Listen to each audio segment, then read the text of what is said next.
Oh my, I think we're live. Mm, mm, mm, mm, mm, mm, mm. All right.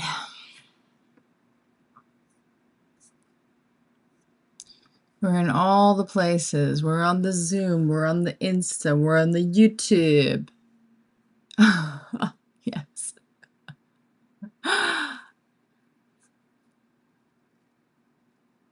Yes.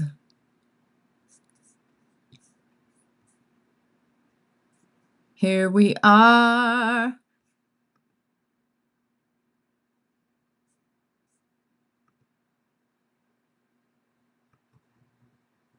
All right, this is brand new. So bear with me. We're streaming in all the places. We're talking about scams. I'm gonna make sure my Zoom folks are hidden.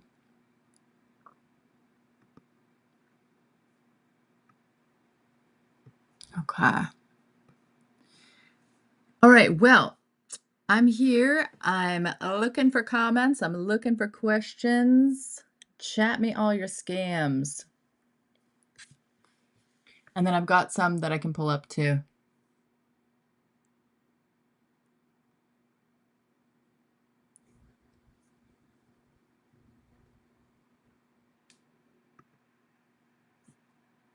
Uh, uh, uh. You can talk to me, yes. Just talk. Surefire way. Okay, that's a great question. I think it's always gut. Like if it creates a sense of fear, urgency, that typically leans you into the scam territory. Just like based on your initial response to it. And then after that, it's verifying. Right? If something claims yeah, if so, for example, the other day I get this, occasionally, but I have a 207 number, a phone number, that's, like, my personal line, it's something I've had for a really long time, and the area code is from Maine, and Maine is where my family was and everything. So, occasionally, like, every 6 months to a year, I get a I could probably pull it up, but I get a text message from the quote unquote Maine Bureau of Motor Vehicles. And yep. And there's always a link at the bottom. Actually, I have it right here. Let's see if I can show it off. Um, this is great because this one's really convincing, but I'll tell you my initial reaction. Let's see. There we go. So, Maine Bureau of Motor Vehicles, right? BMV, it is hereby documented that the traffic related violation associated with your account, blah, blah, blah. Now, here's the catch with this. When I was, I think maybe 16 or 17, I was speeding, furiously speeding in Maine. I mean, it was a long time ago. And I don't know if I ever paid the ticket. So my brain went, uh oh, oh, do I have a ticket outstanding in Maine? And they're gonna send it to collections and all this stuff. So, my initial reaction was fear, concern, um, a negative emotion in general, and so and that sense of urgency because 'cause they're telling me 30 days and you're gonna get, a suspension on your license and things like that. So, it does, yeah, yeah. But I think that my my instinct told me, "Okay, this is probably a scam," and then the verification part is to never click that link because I don't know where that link's gonna go. Instead, the verification part is to call up Maine Bureau of Motor Vehicles and inquire. It takes a little bit more, time, of course, but I could then figure out if this is real or not. Yeah, I just think that most scams create that sense of fear, create that sense of urgency, and stress you out. And so if you're feeling that stress, most likely it's not legit at all. So, Mhm. Yep. Yep, and if depending on the message, I would say you always wanna go to your bank, like, depending on what they're asking you. So, go to your bank, sign into your online bank account, call the bank, ask them if they're the problem I think with a lot of this is it's so easy to click a link. It's so easy to just respond to the message when your time, is valuable. All of our time is valuable. And so most people don't take the time to verify. They just click it and then all of a sudden you're in this sticky situation if it is a scam.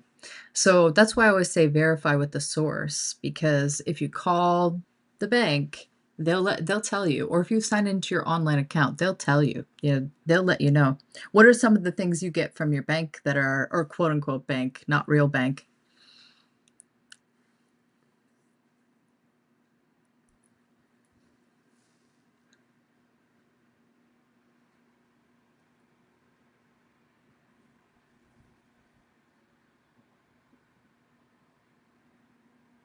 Yeah.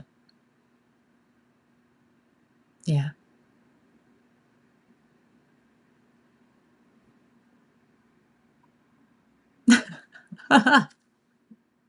That's right. Yeah.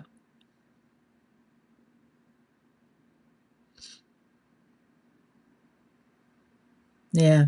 Yeah. I think that that's fair. Yeah. Yeah, that's great.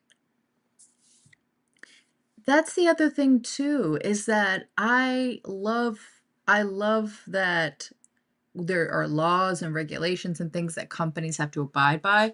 Chase can't just do something last minute with you, right? So no bank, no real company can come in and do something last minute or do anything that extreme. They have to give you notice. They have to give you, it was like 30 days, 60 days, 90 days.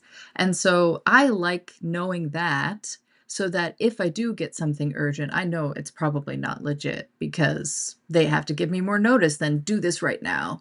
So I think, yeah, I think that the only way in this sort of like AI present world where things are getting more and more convinced, scams are getting more and more convincing, is to verify and always sign into your account, call, all that. That's the only way.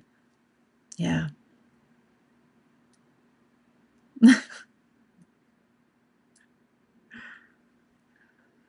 Yeah. Mm. Yep.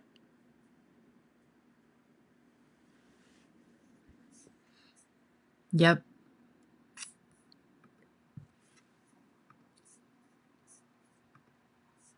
Yep.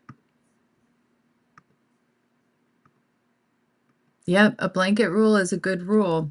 The Geek Squad one is so super prevalent. I know what you're talking about, the Best Buy Geek Squad scam. Yep. I think also the other thing keep it that I think in terms of stuff like that, I'm gonna pull that up because I if I Google it, it's like so prevalent.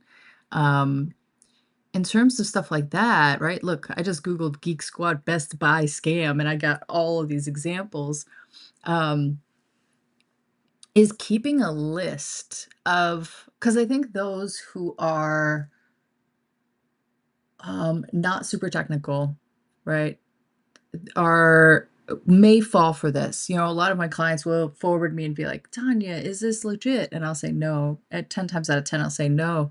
But they get concerned because there's so many subscriptions flying around. There's so many different things out there that they're paying for that they don't quite understand. And so I think just keeping a list of all your subscriptions, even if it's just a note in your phone, like I have Malwarebytes, I have Dropbox, I have this, I have that I pay for when you sign up. When this stuff comes along, you'll go, well, it's not on my list, then it's most definitely a scam.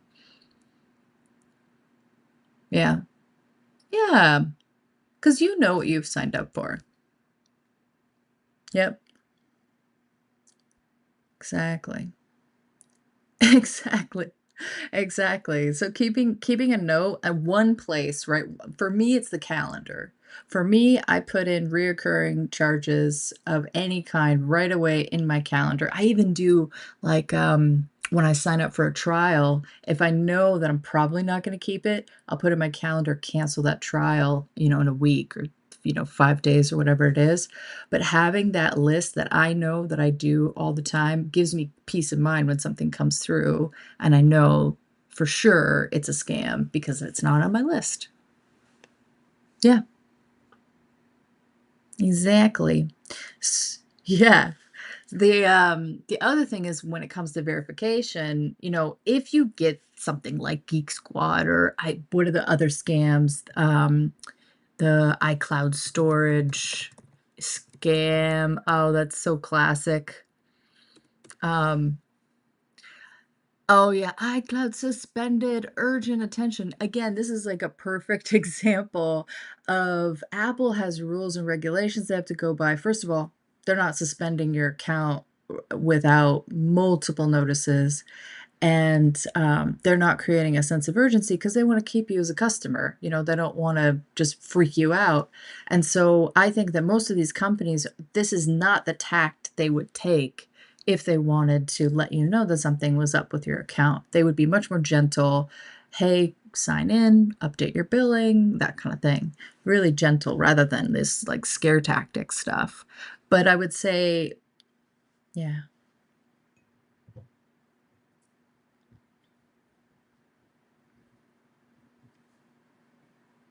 yeah. Yeah, yeah, exactly. The fear tactics. Now, not to say that scammers can't use charm and politeness to kind of reel you in, but generally low-level scammers are using all that fear, urgency stuff to get you to react, just to tap your little reptile brain that we all have, right?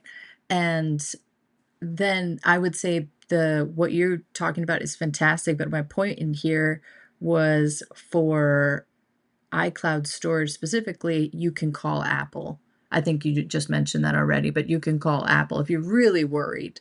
But this is another common one. The Geek Squad one, the iCloud one. Another great one is the McAfee.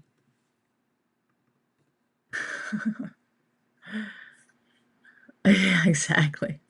Right. I mean, these are classic. I almost thought about doing when I go, maybe in the future, I'll do like a scam history thing where we dig into because McAfee scam's been around for a really long time. Yeah. Yeah, you get an email like this. Dear so and so, your invoice is due. But if you go into your bank statements, or even if you go to your online bank, I can't do it right now because I'm not going to reveal my bank account. But if you're signing into your bank, you could search for a transaction from McAfee, Geek Squad, Apple, whatever, and know whether or not you've done business with them and also know when your renewal date is. If you're not keeping a list, that's what I would do. Is just go in there. Yeah.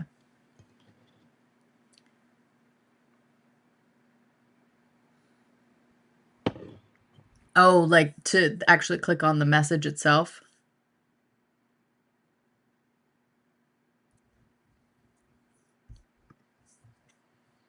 Oh, it's a legit question and legit fear. So there yes and no. So, there are scams that have been I think they call them 0 click, where you're just simply receiving the message, and you actually haven't opened it or anything, you just received it, but those are super, super rare, and usually it comes down to folks who haven't updated their phones. So if you were to ever like, if we were to look up a 0 click, I think they're called 0 click attack iPhone. Very rare. Let me look here. Here, let me show you my screen. You can see what I'm looking up. I'm just looking up 0 click attack iPhone. Let's say text message, because that's really what you're asking.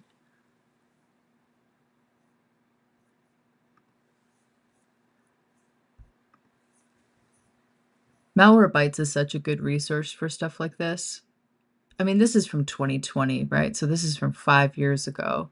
But what they're essentially saying in here is there were some vulnerabilities in the Mail app, and so the attacker could execute some kind of code just by sending you a message. And so these are happening all the time. This is why we get the updates for all the security fixes and the bug fixes and so forth. So they are happening constantly.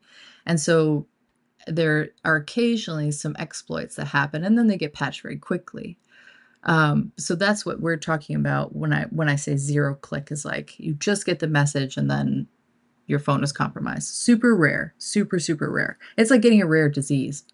But then beyond that, opening the message isn't going to do anything. It's not going to cause any disruptions or spyware or any kind of any kind of like camera access or anything like that. Generally speaking, you have to allow that permission when, for example, the phone says, "Can we have access to your camera?" or such and such app is asking for permission to the camera. And, a lot of times too, if you click the link, sometimes even going to the spammer's website doesn't do anything. It just kind of depends on the sophistication of the scam. So my short answer there, Millie, is no, you can't. Nothing can really happen if you open the message. Longer answer is try to just send those to delete them and send them to spam and not even open them. And definitely don't click the link. Yeah. Long answer, I know. Like it can be a little bit complex, but yeah, just giving the full picture of this kind of stuff. But I think you're welcome. There's kind of a food chain of scammers, right? It's like there's the ones that are going after governments, going after politicians, and some of that gets leaked and sent to real people. And that's what I'm talking about with the zero click stuff. Those are super expensive, sophisticated scams. But most of the scammers live on the bottom rung where they really need you to interact. They're dependent on your interaction, your clicking, your giving them money. Yeah, yeah, and it's not to get too dark with it, but it's a criminal enterprise, right? Most of these scammers are part of a criminal enterprise. They're generally working within these criminal enterprises, and they themselves are not criminals, but they themselves are victims of the head honcho scammer, if you will. So, like, if you really look into this stuff, you realize, oh, this is like a huge um, a huge problem for the scammer themselves. They are, yeah, yeah. So, that's a good question, I really like that. The the other thing that I had was, well, phone calls, I think actually, here's a good one that I usually talk about in the classes, um, filtering all that junk. So, filtering out your let me see if I can pull this up, but filtering out your, unknown senders on your phone is really easy to do. Most of us have spam call filters on. You can go into your phone settings and turn that on. Most people have done that, but a lot of people don't know about this one, so I wanted to share it with you.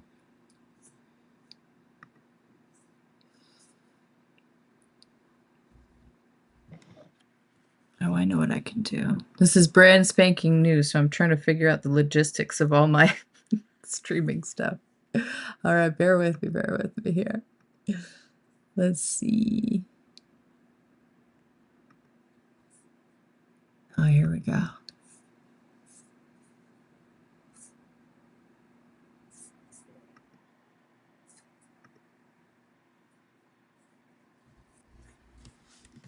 I'm going to show you my phone. Okay.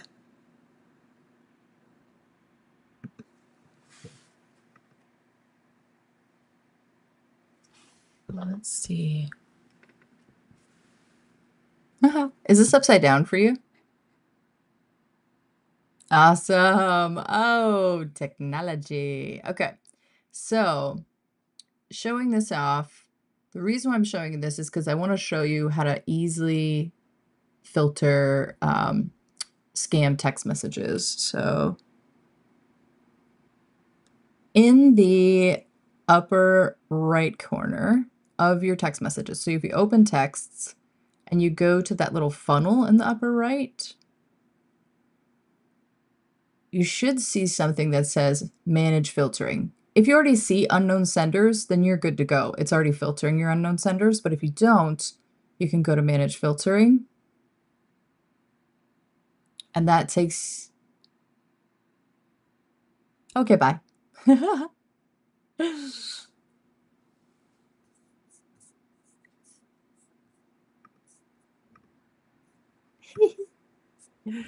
Alright, I'm just gonna continue on, just, they can take their call. Alright, so we're in settings, it brings me over here, and then you turn on screen unknown senders, and that's it. Once you hit screen unknown senders, then you have unknown senders here, and if I go into unknown senders, stuff like the Maine Bureau of Motor Vehicles, also like Ticketmaster codes, some marketing, it'll be a mix of things that you want and things that you don't want. But ultimately, if you have a lot of political spam, this is the main fix right here is going into there, going into manage filter right here, and then turning on the screen unknown senders is so, so, so helpful. And then you probably already have in here filter spam, and then allowing the sensitive stuff is good. You can also go through here and allow these, but I haven't really experimented too much with this. I just go generally, I go to my unknown senders if I need like a bank code, if I need, you know, anything. And also it'll light up. You'll get like a little one there if anything is there that you need to check. So that's just absolutely fantastic for filtering out these texts just so that you don't even have to see them, right? You don't even have to look at them anymore. You just hang out in your normal messages. So you just hit messages, you hang out in your normal space and live your life. That's what it's all about.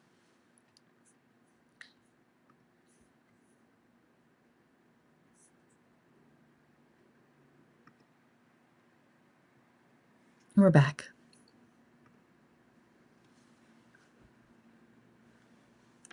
All right, let's see if we got any questions from the audience. Have you seen this tattoo artist? She used AI to create this YouTube short, which got 2.1 million views and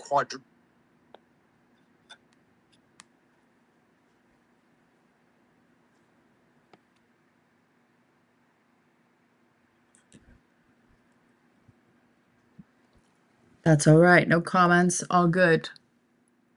I'm good with that. I'm going to keep going through. Millie asked some good questions.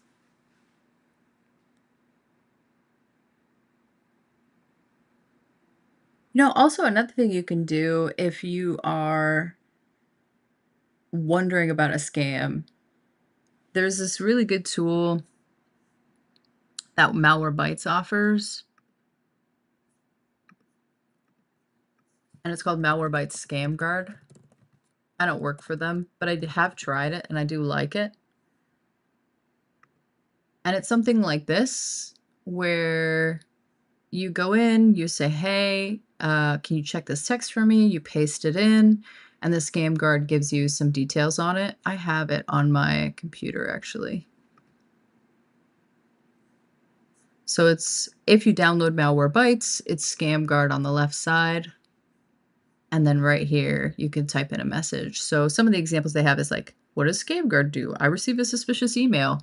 I think that using this is a nice little bit of peace of mind because Malwarebytes has a huge database of scams that they reference constantly. So they know the numbers, they know the text, the email addresses, like, well, most of them. I mean, they can't log all of them. That would be, they're changing all the time.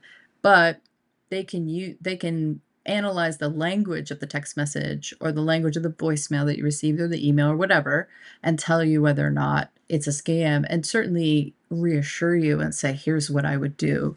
And so it's like, it really is like talking to a human. Yeah, and I think you can download, it says you can download Malwarebytes mobile security for iOS or Android. I also have it on my Mac, and you can use the Scam Guard in both the free and paid versions. So a little bit of peace of mind should you be nervous about the scams, at least then you have a place to go, and Malwarebytes is a trusted resource. So love Malwarebytes, really do. Love them, love them.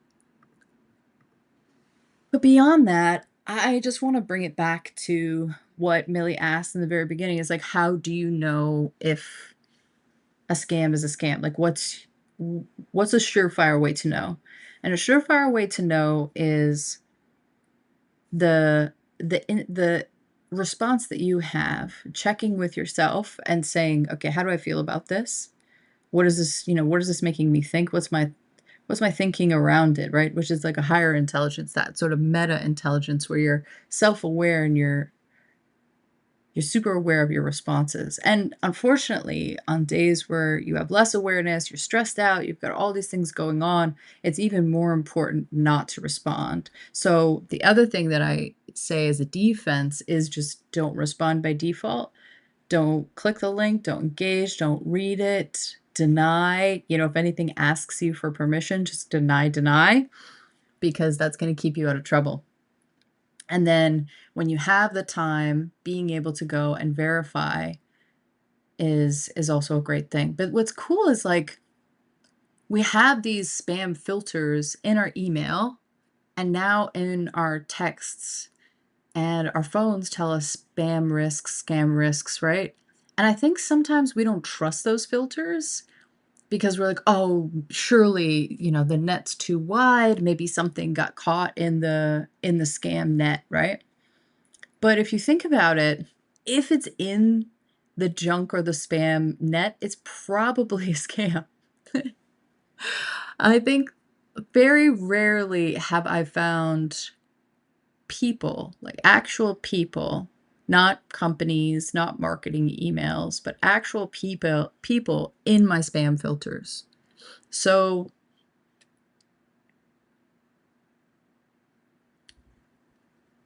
I think we just have to be mindful of that and have a little peace of mind that those spam filters are working in our favor.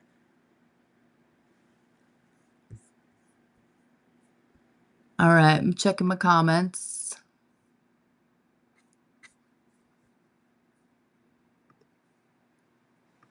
I'll just hang out. I don't mind. Could talk about this all day. I think also I should get into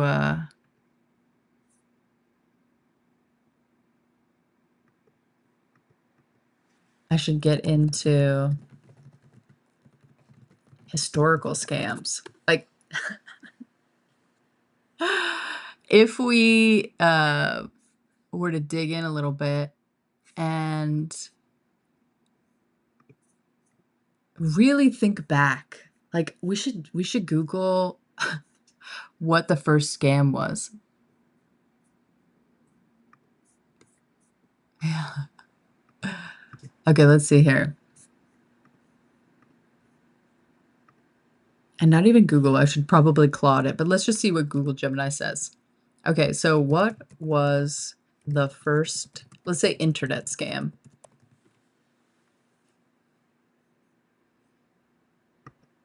Wow, 1978 spam. The first unsolicited commercial email was sent to 400 ARPANET users.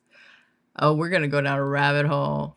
1994 green card scam. The first major commercial Usenet spam was posted by lawyers Cantor and Siegel promoting a fake green card lottery service. That's brutal.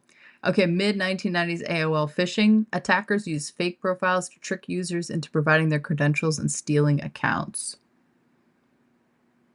Hmm. Well, and then note, while not on the modern internet, the first cyber attack involving network manipulation occurred in 1834. See, I knew it, when Blanc brothers misused the French telegraph system. I'm curious about that. 1934, the first cyber attack, according to this blog. Wow, the Blanc brothers traded government bonds at the exchange in the city of Bordeaux, where information about the market movements took several days to arrive from Paris by mail coach. Accordingly, traders who could get the information more quickly could make money by anticipating these movements, obviously. Some tried using messengers and carrier pigeons, but the Blanc brothers found a way to use the telegraph line. That's what makes it a cyber attack, right? Some kind of network attack. They bribed the telegraph operator in the city of Tours to introduce deliberate errors into routine government messaging being sent over the network. Okay, I have to pause here. They bribed the telegraph operator in the city of Tours. Okay, this goes back to my theory around inside job, that most scams are inside jobs. Now, I feel comfortable putting this out there on the internet. We can classify this as a conspiracy theory. Fine. Totally fine.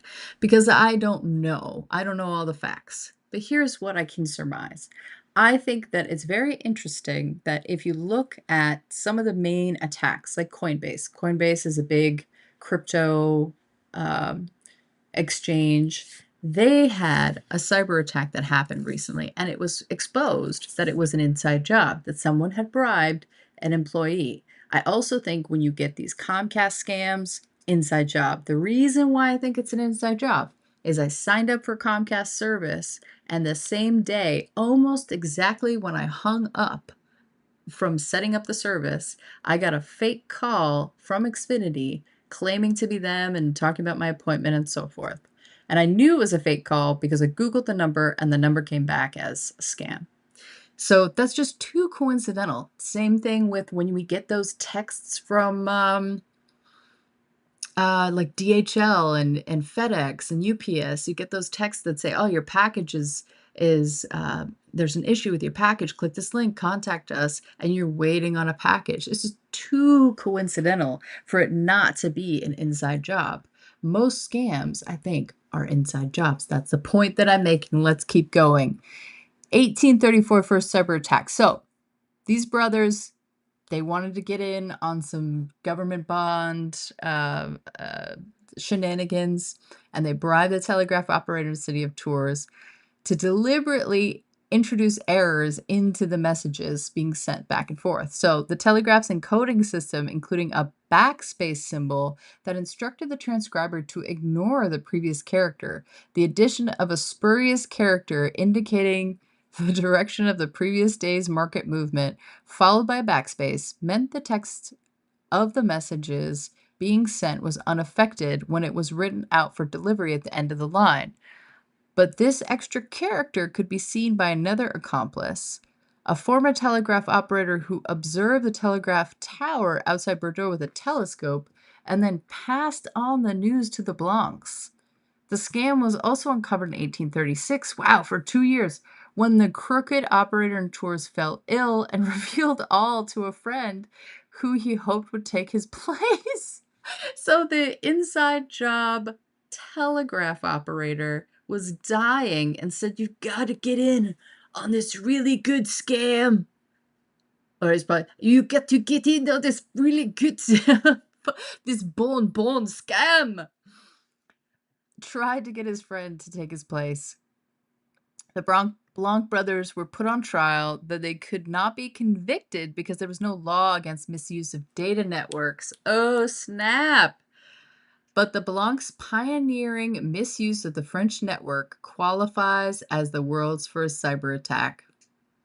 I don't exactly understand the intricacies there, the backspace symbol. I don't know a lot about telegraphs, but I think this qualifies as the first scam for sure. And that was 1834. Motivation, money. What are they doing? Taking advantage of somebody who's inside the operations, bribing them with some loot based on their takings of the scam, I presume, and financially motivated. Incredible. All qualifications for a scam. I love also that it was he just used a telescope to peek in. Okay, so now the first widespread internet scam involved AOL phishing in the mid 1990s. Hackers posed as AOL administrators. Oh, how classic. To steal users' passwords and credit card numbers, often using software called HO to hijack accounts and send spam, coining the term phishing. Okay, so this is where phishing came from. The history of phishing started in the 90s. The only internet option was dial-up access for a fee. Yeah, if you're if you were born 1999 and later, you don't know this life.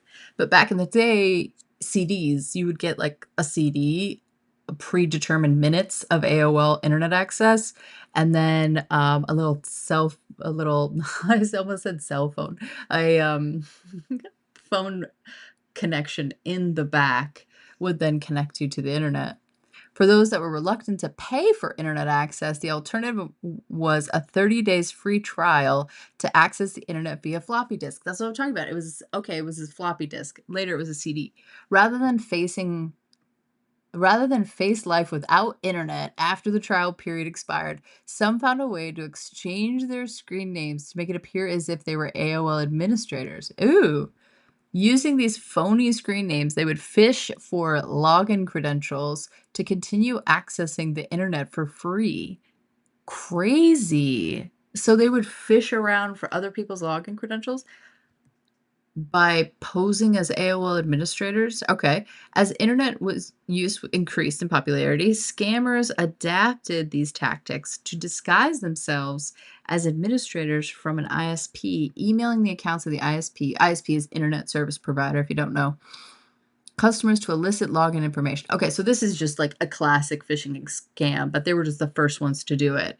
So the scammers would adapt their tactics. They would disguise themselves as administrators from AOL and then elicit user login credentials because they're the administrator. Hey, you have to send us that. And then they would use those login credentials to get more internet. Interesting. Having spoofed someone, the hacker could access the internet from the user's account with the bonus of sending spam from the user's email address. Oh, wow. What's the love bug? That's so interesting. So their motivation was to get more internet, and then they were like, "Whoa, we could get more internet, but we could also send spam from that person's email address." I'd love to get into the mind of a scammer, you know? I wonder if I could ever interview one, like truly interview somebody. Are there interviews with scammers?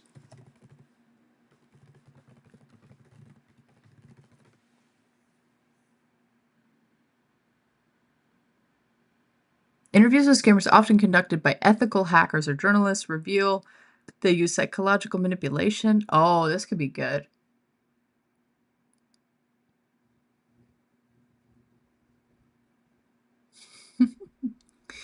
There's some references to some good videos I want to watch later.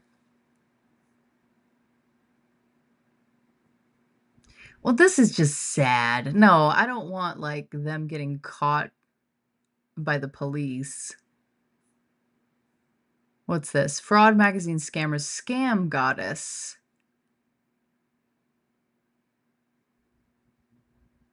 Fraud victims. Hmm.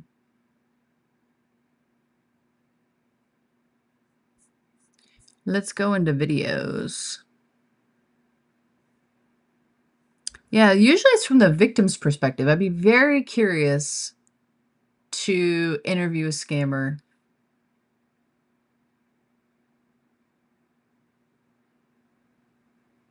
The hacker scammers fear most. Okay, Jim Browning. Ooh, this could be a good one to watch for later. She got inside cartels, hitmen, and scam factories. That's what I was alluding to earlier when Millie asked me about the scammers. You know, at the end of the day, a lot of people get mad at scammers, but scammers are working for somebody above them. You know, the scammers are working for, you have to have a little bit of compassion because most of the time, I think those people are victims. You know, they're victims of big cartels, trafficking, um, It's a big business, scams, right? And you need a lot of people doing the scamming in order to have a big take.